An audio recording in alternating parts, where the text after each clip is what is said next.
Abraham was now very old man, and the Lord had blessed him in every way.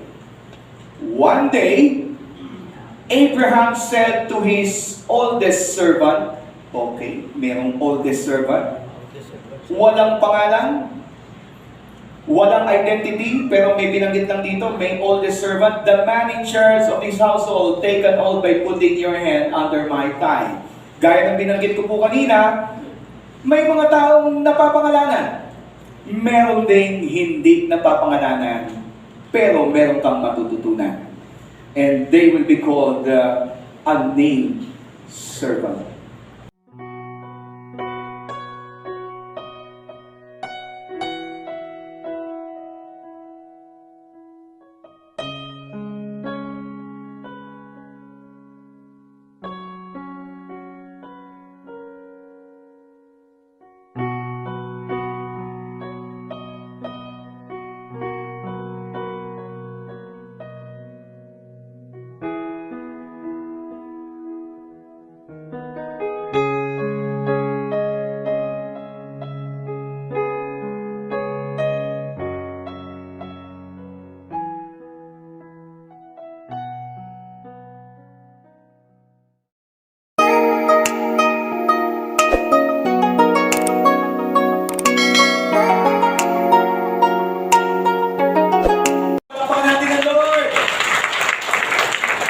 Amen. Alam niyo po, last 2 days ago, we attended the further National Convention, and I hope you were there. Kung nandun po kayo, na-witness niyo po ang pagbibigay parangal sa mga tao po na nagbigay talaga po ng kanilang serbisyo at devotion sa Church of God. Namely, Bishop Valerio Vicente of the North Region. He is 84 years old. Si Dr. Marcos Lejero, I think he's 75 or 76. Dr. Harold MacLeod, he is turning 85 this year. And sila po ay naging mga top leaders of our church. And hindi po, ngayon sila po ay kinikilala dahil sa kanilang hindi matatawarang paglilingkod, bunga ng kanilang faith. At sabi nga po, no, marahil noon, habang sila nag-work or naglilingkod, marami na rin pinagdaan ng gera yan. But they never left the church. They stayed on where the Lord called them. At marahil, maraming nakakalimutan na po sila. Pero ang ating pong simbahan ay hindi po nakakalimot, naaalala po ang lahat ng ginagawa ng mga matatapat na anak ng Diyos sa ating pong simbahan. Amen. Hallelujah. And so, mahirap naman kung magandang aralin ng kanilang mga buhay, pero sila po ay pinangalanan at inonor sa Bible. Sino po ba ang mga ino-honor? Marami po yan, pero daling ko po kayo sa isang personality. Ayan, si Abraham. Di po ba? Talagang pagdating sa faith, wala pong matatawaran kay Abraham because of his faith. And he is remembered at the hall of faith. And alam niyo po, bagamat si Abraham ay napangalanan, marahil noon, marami rin siyang pinagdaanan. Kung wala rin po itong Bible, hindi rin siya maaalala. Pero ang Panginoon Diyos, hindi niya pinayagan na hindi maalala si Abraham kasi naisulat po ang kanyang pangalan sa Biblia. And let me just share to you, mga kapatid, meron ding mga tao na marahil hindi mo mapapangalanan, pero may ginawang significant sa kanilang buhay, mga kapatid. Pwedeng hindi mapangalanan, pwedeng makalimutan, pero may ginawang significant sa pananampalataya. At yun ay maganda rin nating pag-aralan. Tama po ba yun? Let me just show to you the verse from the Bible in Genesis chapter 24. Actually, this is verse 1 to 8. Sisimulan po muna natin sa verse 1. Abraham was now very old man, and the Lord had blessed him in every way. One day, Abraham said to his oldest servant, okay, merong oldest servant, walang pangalan, walang identity, pero may binanggit lang dito, may oldest servant, the man in charge of his household, take an oath by putting your hand under my thigh. Gaya ng binanggit ko po kanina, May mga taong napapangalanan. Meron ding hindi napapangalanan, pero meron kang matututunan. And they will be called the unnamed servant. Pwedeng unnamed, but they are servant. And I hope the lesson for today will reflect on us. We can learn from it. Maybe you are the unnamed servant. So please bow down your head and close your eyes as we come into the presence of the Lord. Father God, we come to you in faith. We know that you are here, and we recognize you as the unseen visitor that is here today with us. And as we recognize you, Lord God, we also recognize your presence, the liberty that we have in connecting with you. We also acknowledge the blessing that you're about to give to us. Pagpalain mo nga pong bawat isa sa araw na ito, Lord God. Bless us, O Lord, this we pray in Jesus' name. And everyone say, Amen. Sige po, palapakan po natin ang Panginoon. Yung pinakamalakas para sa Diyos po. And because Abraham is already blessed, magandang siya po ito, ano po, but our story, our sermon will go around this unnamed servant. Opo. I was actually trying to make this a one sermon lamang ano po, pero there might be a continuation on next Sunday ano po. So basahin po natin dito Genesis chapter 24 verse 1. Abraham was now very old man, and the Lord had blessed him in every way. Si Abraham po, tumanda na, at siya ay pinagpala na. Gusto mo ba yung ganon? Amen. Tumanda ka, pinagpala ka pa. Amen po ba yun? At pauunahan ko na po, usapang matanda po ito. Kasi ang kasunod, one day, Abraham said to his oldest servant, ayan, usapang matanda to ha, the man in charge of his household, take an oath by putting your hand under my thigh. So, iwanan na muna natin si Abraham, but then may kinalaman si Abraham sa kanila pong pag-uusap kasi ang kakausapin niya yung unnamed servant.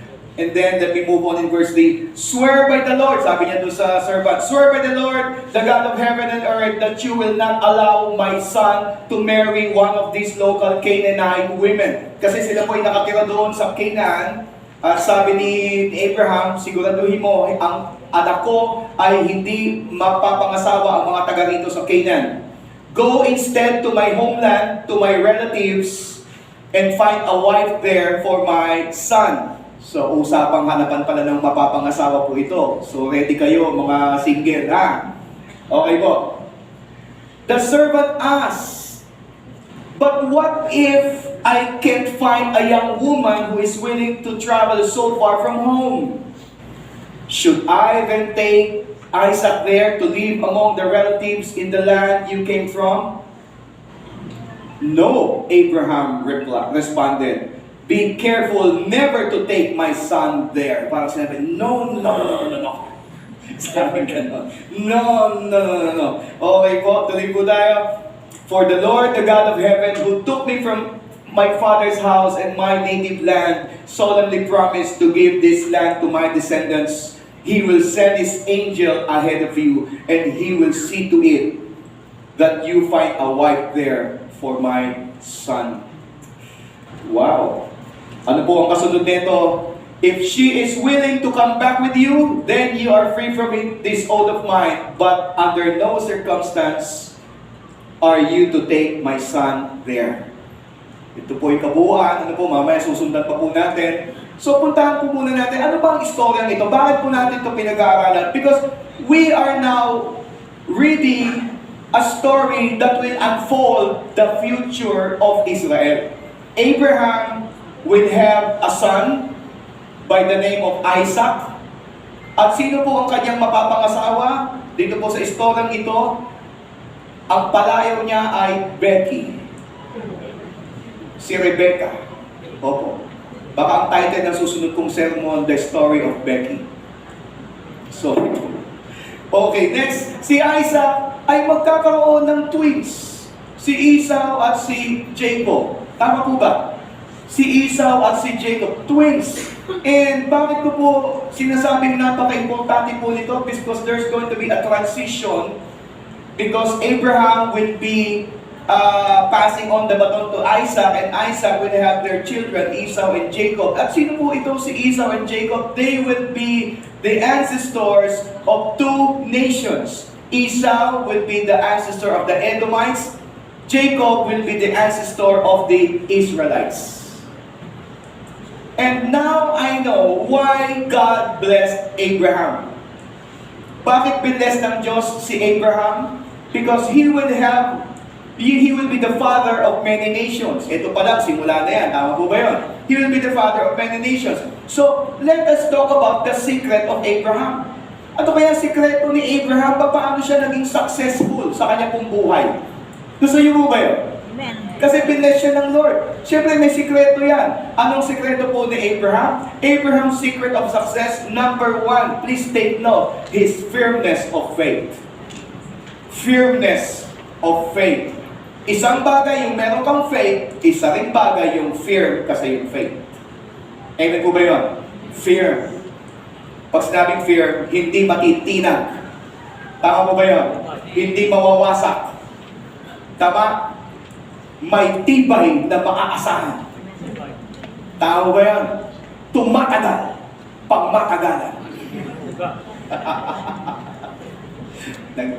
Pinahinit ko lang po kayo kasi naulan, alam ko eh.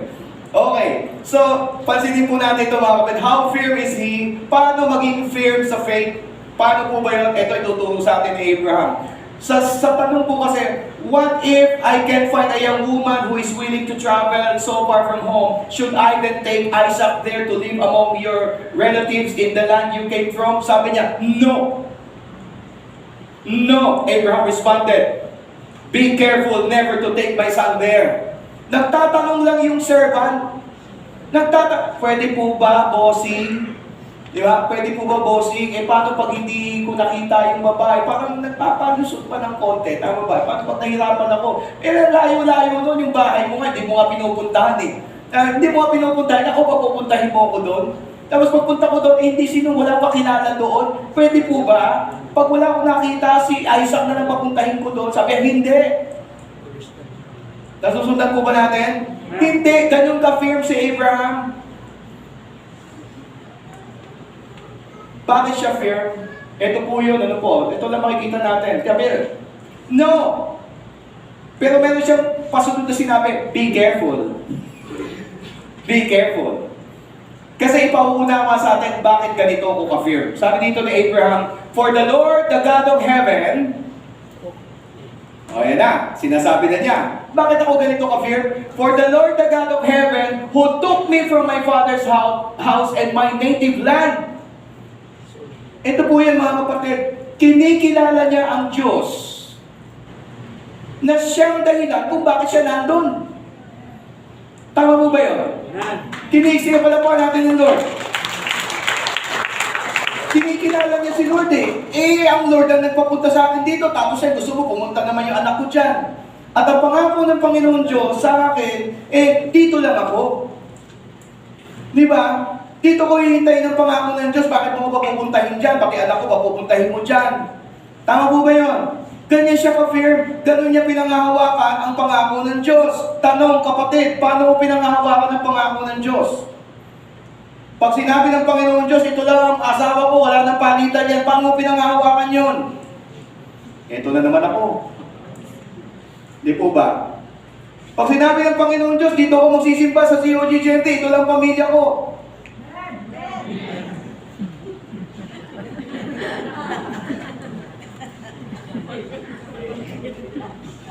May nag-amen, no? Sinabi ng lilipat, dumungkot na.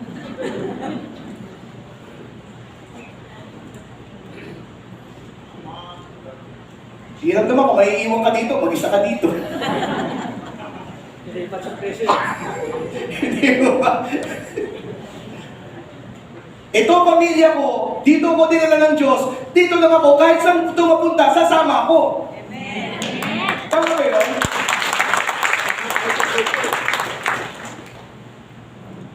Ano ba sabi ng Panginoon? Solemnly promise to give this land to my descendants. Okay, take note. Solemn promise. Promise na solemn. Tama po ba yun? Para malinaw.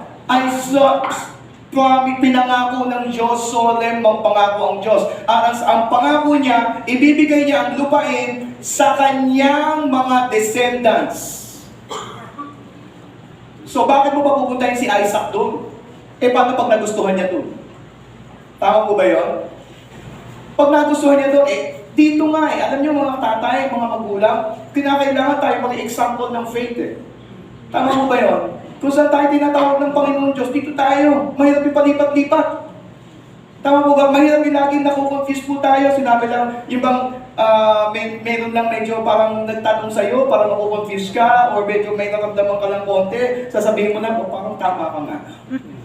Di po ba? Na biglang nawindang ka na, ito sabi dito, solemnly promise. Sino bang nangako? Di po ba? Ang Diyos ang nangako sa'yo, di pangawakan mo. Hindi po ba? Mahirap naman yung lagi pang i-remind sa'yo, ang Diyos na nga nangako sa'yo. Tama po ba yun? Sinabi, maglilingkod ka, sinabi ba ni Lord? Sinabi pa na ni Lord May kausap po ba ako? Amen. Kaya mag-ingat po tayo, sabi niya, be careful. When you say, sinabi ni Lord. Ilang beses mo nang sinasabi yan, sinabi ni Lord. Diba? Sabi, no! Be careful. Yan. And isa pa, mga kapatid, bakit ganito si Abraham? Because he learned from the lessons of the past. Natuto na po siya, mga kapatid. Hindi naman perfecto si Abraham. Nagkamali din yan. Tama po ba yun? Alam naman natin si Isaac may kapatid. Tama po ba yun? Si Ismael. May nauna pa siyang anak, pero ang pangako napunta kay Ismael. Nagkamali din Di po ba? Pinayagan niya, magkaroon ng iba pa. Alam niyo po yung story, kaya nga merong Muslim country, tama po ba yun? Ismael. Nagsinungaling din siya. Di po ba? Pumunta siya sa isang bansa, tinanong, ganda naman ang kasama ko. Sino ba yan? Kapatid ko. He learned his lessons from the past. And he acknowledged it. Pero ito maganda lang mga kapatid. Bagamat nagkamali, inonor ang pagkakamali, nagtiwala pa rin sa Panginoon Diyos. Ano po maganda, dapat po palakpakan, lalo siyang inonor ng Panginoon Diyos. Sige, palakpakan natin ang Lord. Hallelujah! And what else? He will send His angels ahead of you and He will see to it that you will find a wife there for my son. Sinisigurado niya, meron siyang marker, meron siyang palanda. Tinatandaan niya yan at sisiguraduhin niya kasi nagpapasa na siya ng baton doon sa kanyang servant na bagamat matanda na, tama po ba? Sinasabi niya, ito nangyari sa akin, mangyayari rin yan sa iyo. Ano ba nangyari kay Abraham?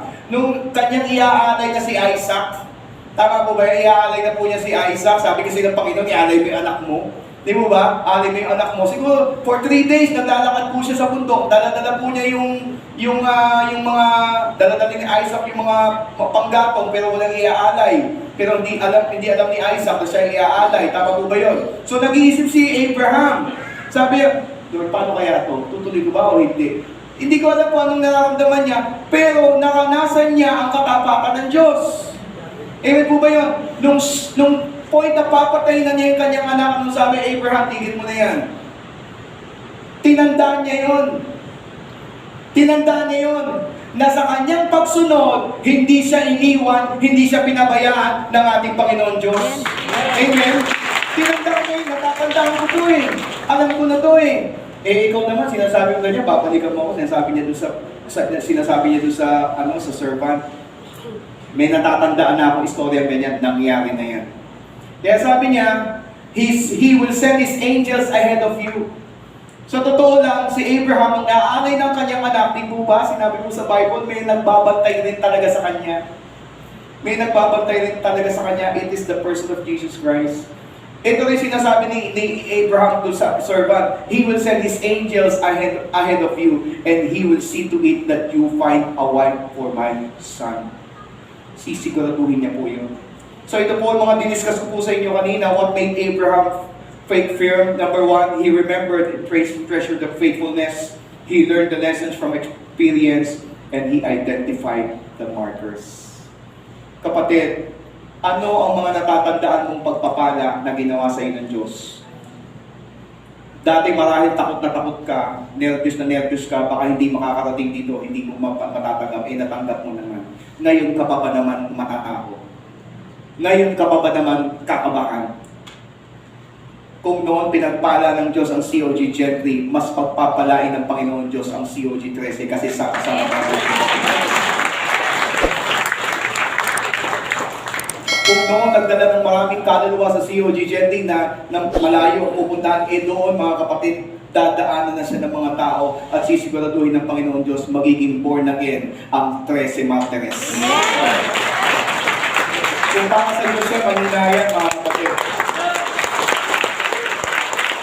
So what do you have to do? Alam mo kapatid, nasa position lang yan. Position yourself as a faithful recipient of God's promises. I-position mo sa sarili mo.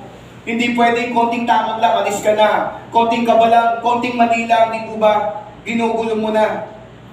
I-position mo yung sarili mo na kahit anong mangyari, magiging tapat ang Panginoon Diyos sa buhay ko. Sige, palapakan natin ang Panginoon.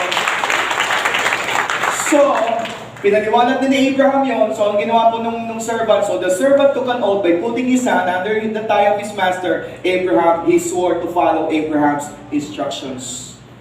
Sumunod. Then he loaded 10 of Abraham's camels and all kinds of the expensive gifts from his master, and he traveled to a distant Aram Naharaim. There he went to the town where Abraham's brother Nahor had settled. Pakikita ko lang po sa inyo gano'n po kalayo yun, yung biyahe, dala-dala na yung mga camels, dala-dala rin niya yung mga treasure. Canaan tour, it's around 1,420 kilometers. Hindi po kaya na isang linggo yan. Napakahaba po niyan, baka buwan.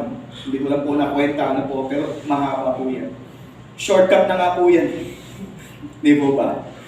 So, meron pa akong pakikita sa inyo ano pang sikreto ni Abraham to success na ituturo po sa atin ni yung unnamed servant. Ito po yun. He made the camels kneel beside a well just outside the town. It was evening and the women were coming out to draw water. Marami daw mga girls na nag-iigib. Merong pagdating niya doon, nandun na, merong mga paparating pa, merong mga susunod pa, iba't ibang klase. Ang tanong, sino sa kanila? Di po ba? Sino sa kanila? Pipili ba siya according sa sa standard niya o according sa standard ni Lord o standard ng mundo? So ano pong ginawa niya? Ito sikreto ng success. O Lord my God, God of my master, Abraham, he prayed. He prayed. Please give me success today and show unfading love to my master, Abraham. Kita mo yung kanyang faithfulness? Bagamat malayo sa kanyang master, alam niya na faithful ang Diyos sa kanyang master at faithful din sa kanya. Magkalayo sila. Grabe itong faith na ito, mga kapatid. Why?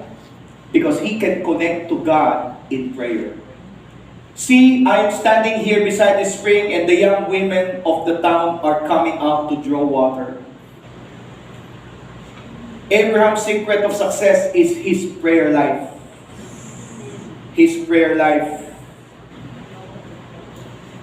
Kumusta ang panalangin po natin, mga kapatid? Baka kapag marami na po tayong ginagawa, pinagkakaabalahan, mga kapatid, inuuna pa po natin yung mga bagay sa sanlibutan instead of praying. Di po ba? Konting mabalitaan lang natin, some negative things. Instead of praying, we tend to hear many other people, or maybe we tend to hear ourselves. Siyempre, ang katawan natin limitado, ang isip natin limitado, pero ang Diyos na tatawagin mo, hindi malilimitahan yan, kapatid. Hindi po ba? Paano po tayo? So what happened next? Diba? This is my request. Ito ang kanyang prayer. I will ask one of them, please give me a drink from your jug. If she says yes, have a drink and I will water your camels too. Let her be the one you have selected as Isaac's wife. This is how I will know that you have shown unfailing love to my master. Grabe po ito, no? Grabe po ito. Ito pong servant na ito, lumayo na pagkalayo-layo, marahil ilang buwan po siyang nag-iisip, ilang buwan, dala-dala niya, kausap niya mga camel. Di po ba, 10 camel yun? Pwede na siyang lumayo, pwede na siyang umalis. Di po ba? Bakit? Kasi sabi ng master niya, no. Hindi ka babalik dito. Parang sinasabi niya, hindi ka babalik hanggang di mo nagagawa yung pinagagawa ko. Tama po ba yun? Pwede siyang umalis. Sasabi, harsh. Harsh ka naman. Servant na nga lang ako eh. Di ba? Harsh. Pero hindi, kapatid ha. Dito mo mapapatunayan that when God said no, it is a yes for His will. Amen po ka doon? Minsan, no lang minsan, di ba? Minsan hindi lang nangyari yung kagustuhan, akala niya nakalimutan na, akala niya hindi na pinansin. Di po ba yun? Di ba? Pero, hindi lang nagawa ang gusto. Di po ba? Mga kabataan, minsan ganito tayo eh, di po ba? Pag ayaw ng magulang, hindi ibig sabihin galit ang magulang sa inyo, ibig sabihin may mas magandang planong magulang niyo para sa inyo. Di ba? What else? When God said no, it will only prove His power and control over all creation. When God said no, ipakikita sa atin ng Panginoon, minsan kasi pag sinabing no, parang wala ka ng option. Di mo ba? Parang yung nangyari noon, nung sinabi hanggang July 30 na lang tayo dito, parang wala ng option. Until somebody just told me, papayag ka na ba na ganyan na lang? Marami na mga nagsasabi noon, wala ka na makakausap dyan, pastor, wala nang pwedeng kausapin, nakausap na yung pinakamataas. Meron pa, si Lord. Di ba? Kaya na magbigay tayo ng September. Kasi when God said no, ipakikita niya kasi ang kanyang kapangyarihan sa lahat ng mga nakapaligid sa atin. What else? When God said no, it will open you doors for His provision. Sige, palakpakan mo Panginoon. God will say no. Nagre-recontact tayo, no. Diba? Gusto natin mag-extend dito, nag-no. Hindi ibig sabihin sinarado ng Diyos ang pinto. Sa totoo lang, binuksan ng Diyos ang pinto kasi dinala tayo sa capital ng Cavite mismo. Palakpakan natin ang Lord. It's not no. God open an opportunity for all of us. At ito pa maganda, kapatid. If you exercise your faith, if you will continue on praying, see what happens to the unnamed servant. Be ready. Before he had finished praying, diba? He saw a young woman named Becky. Rebecca. Di ba pala yung Becky? Coming out with her water jug on her shoulder, she was the daughter of Bethuel, who was the son of Abraham's brother Nahor and his wife Milcah. Kamag-anak! Tama naman po kasi yung mga panahon yun talagang sabi nga ni Abraham, doon tayo sa angkan ko. Uso po yung mga panahon yun, wag po kayong magmatakot, uso yun noon yun ha. Dinala siya ni Lord doon. Habang siya'y nananalangin, hindi pa tapos manalangin, nandun na yung sagot ng Lord. Ano ba sabi? What else? Rebecca was very beautiful and old enough to be married. Wow. But she was still a virgin. Grabe naman. She went down to the spring, filled her jug, and came up again. Running over to her servant, the servant said, "Please give me a jug. A little drink of water from your jug." Ito po mga kapatid, kapag ikaw ay taimtim na nanalangin, hindi mo nang alam, sinasagot na ng Diyos ang iyong mga panalangin. Hallelujah! Shoutout sa mga single dyan na naghahanap. Binoy mo, nakuha talaga na para kay Isaac, a beautiful woman. Old enough to be married. And emphasize pa, virgin. Kapatid, huwag ka nang bibitaw, yung the best para sa Diyos bibigay sa'yo. Hindi lang ito para sa marriage, hindi lang ito part finding your partner. Kung may hinihiling ang simbahang ito, kawawa ka pag bumitaw ka. Minsan lang dadaan to. Minsan lang dadaan to, kapatid. Ganito kalaking simbahan, ililipat ng Diyos. Sumakay ka na.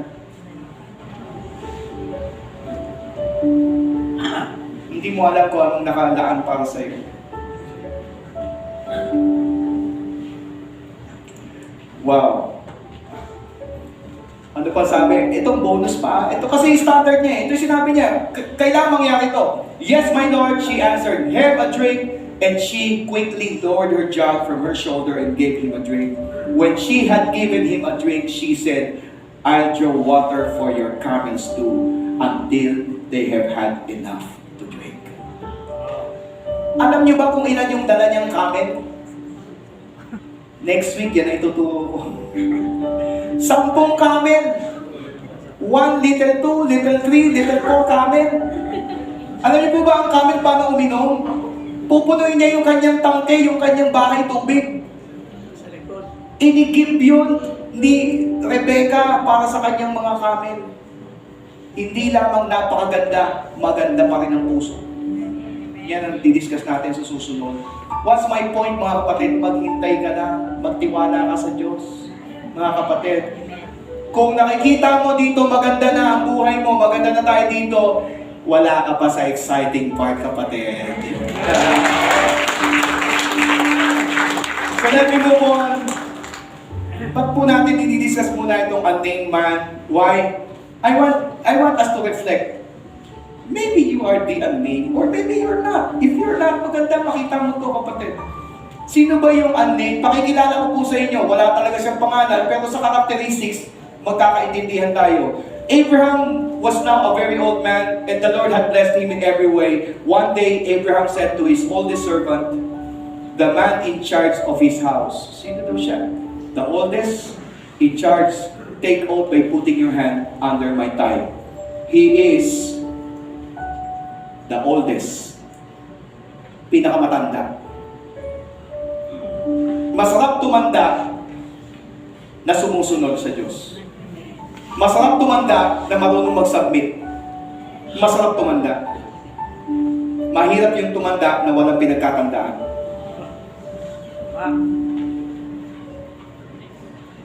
Shout out sa mga matatanda. Again, though he is old, okay, he is in charge of Abraham's household. Grabe to, mga kapatid. Tumanda na hindi binatawan si Abraham. Hanggang ngayon, siya pa rin ang in charge. Sana mga magulang, hindi porke tayo po ay tumanda na wala na tayong say sa bahay. Mahirap naman yan, mga anak ang may say sa bahay. Mga kapatid, make sure as you grow old, you're still in charge. You are in charge. What else? He is entrusted of a very difficult task.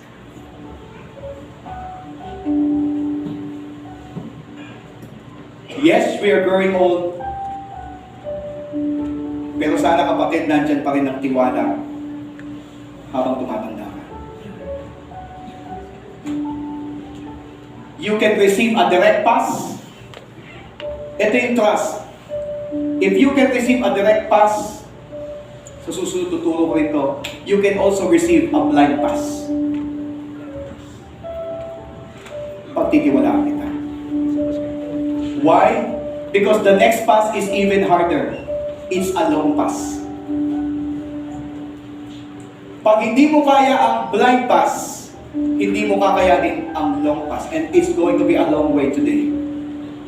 malayuan tayo. May pupuntahan tayong bagong simbahan. I hope. With faith and prayer.